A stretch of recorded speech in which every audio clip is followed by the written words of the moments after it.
Hello YouTubers, it's DasGregor. Sorry it's been a little over a week since I've posted anything.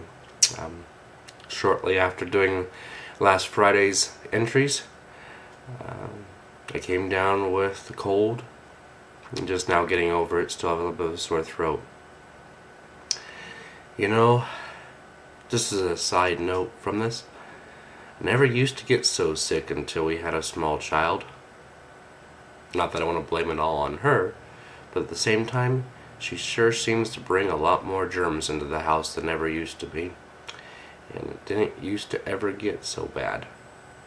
I don't think I ever remember getting the flu and getting a cold all within a 2-week time frame of each other, ever in my entire life. But, oh well, so are the joys of having small children. This video blog is Chapter 2 of the Adventures of Prince Edmund. I'll get right into it so I don't keep it too long. This chapter is called Calling for Help. Edmund was walking down the sidewalk, thinking about his life. I wish for once in my life I could do something right. I'm just a klutz, and that seems to be all that I'm worth. He pulled a science fiction book out of his small briefcase and began to read about the Dark Lords in the medieval period of time.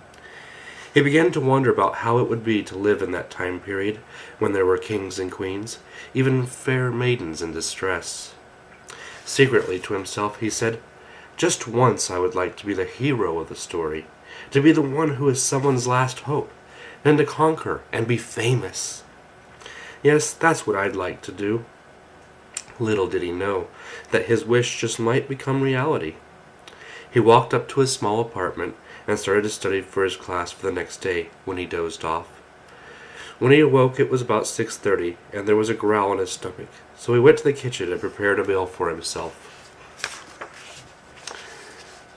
Suddenly the doorbell rang. He went to answer it, and it was his best friend Daniel. He welcomed him in, and they talked a while about school, when Edmund realized that he had left his meal in the oven. He excused himself and went to get it. Fortunately, it wasn't burned. Walking into the small living room, he asked, "Hey, Daniel, how'd you like to stay for dinner?" "Oh, I don't know. I got a lot of studying to do. You know, I have that astrophysics test tomorrow," replied Daniel. "Come on, I have plenty," said Edmund. Finally, Daniel said yes, and they went to the kitchen to eat. "You know, Edmund, you should be a little more confident in yourself. I mean, when I watch you at school, you're always being shoved around.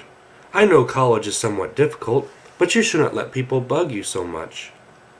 Daniel said this, hoping that it would sink into his friend and help him with what he knew was right. Excuse me. Edmund's reply was that of a surprise to Daniel. "I understand what you're trying to tell me, but it's so hard when everyone else is so much bigger than you, and they don't give you a chance to do anything. But I'll try. Something way down inside of me says that I can do anything if I put my mind to it." The two young men talked a long time on that subject and finally dropped it to a good game of chess. Of course, every time they played, Edmund won. Daniel never did get mad that he always was the loser. When it started to get a little dark, they stopped playing and decided to turn in. One of the things about these old typed stories is that they sometimes aren't exactly the best fluidly written works. But what do you expect? I was 14 at the time. Now back to the story. As Daniel went out the door, Edmund yelled, "Thank you for the nice evening and the encouraging words." After Edmund could no longer see his friend, he went back in and went to the balcony where he stared at the moon. Suddenly, out of nowhere, there was a lightning bolt. Turning to go back inside, he was startled to see a young woman in front of him. After he got over his shock of seeing the lady standing in front of him, he said, What are you doing on my balcony?" "I am Princess Andrea from the land of Xavier. The amulet that has sent me to you to come back with me to Let's start that over. I am Princess Andrea from the land of Xavier. The amulet that has sent me to you to come back with me to Xavier to save us from the wicked witch that has enslaved all the land," came the reply from the lady. In an unbelieving voice, Edmund said, "Right. Who put you up to this? Did Daniel tell you to come over here?" "I do not know what you are talking about. I asked the amulet to take me to someone that was brave, strong, and willing to come and save my people from the witch, and it has taken me to this very spot." Excuse me. "I was supposed to be carried by the lightning bolt to the spot where I would find the person to save my kingdom," said the Princess Andrea. You really are for real, aren't you?" asked Edmund in a semi-believing manner. "Of course I'm for real. But first, will you come to Xavier and save my people from disaster?" said the princess. A little more believing now, Edmund said, "I'm going to have to think this over. Why don't you come inside for a while so I can think about this? Do you have any proof of being from Xavier?" As he walked inside, the princess held out her hand with a pure gold nugget and said, "Is this good enough proof?" I suppose for a 14-year-old writer that probably would have been, but now that I'm older I think it's kind of silly. Shaking his head yes in an amazed way, he said, "Yes, you could have never gotten that from here. You must have gotten it from wherever you came from. Unless... Nah, you don't look like that type that would do such a thing." "All right, I'll go with you, but I'll have to be back here by tomorrow because of college." "Oh, but if you come, you might be there for weeks or months.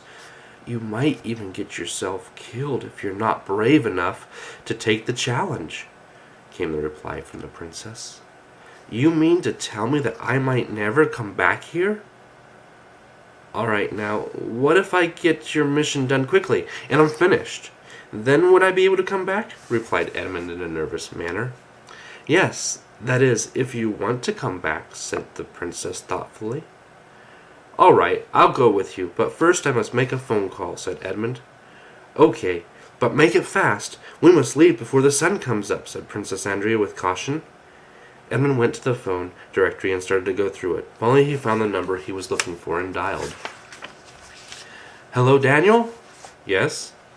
"Hi, I'm going on a trip tonight, and I might not ever come back." "Yes, I know about college, and that's why I called. I would like you to take care of my apartment while I'm gone, and make any excuses about my absence. No one is to find out about me leaving here. Understood?" "Good. If I do not show up within 1 year, I would like you to settle my affairs and settle all my businesses. Can you do that for me?" "Thank you so much. Yes. Okay, goodbye." With that done, Edmund hangs up the phone and writes a few checks for the electricity and other expenses. Knowing that his lease will be up in a year, he didn't need to leave another check. Another interesting thing of not understanding how leases worked, as a 14-year-old anyway. Small discrepancies here and there, but like I said, a 14-year-old writer.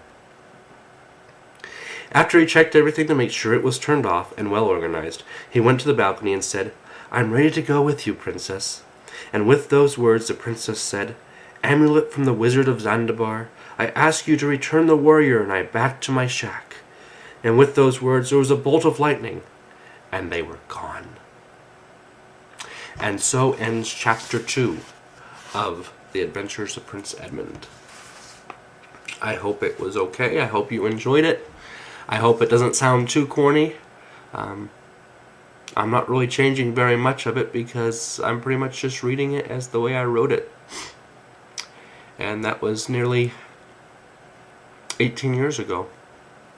Nearly 20 years ago. It's amazing how time flies. Wow. But either way, that ends Chapter 2.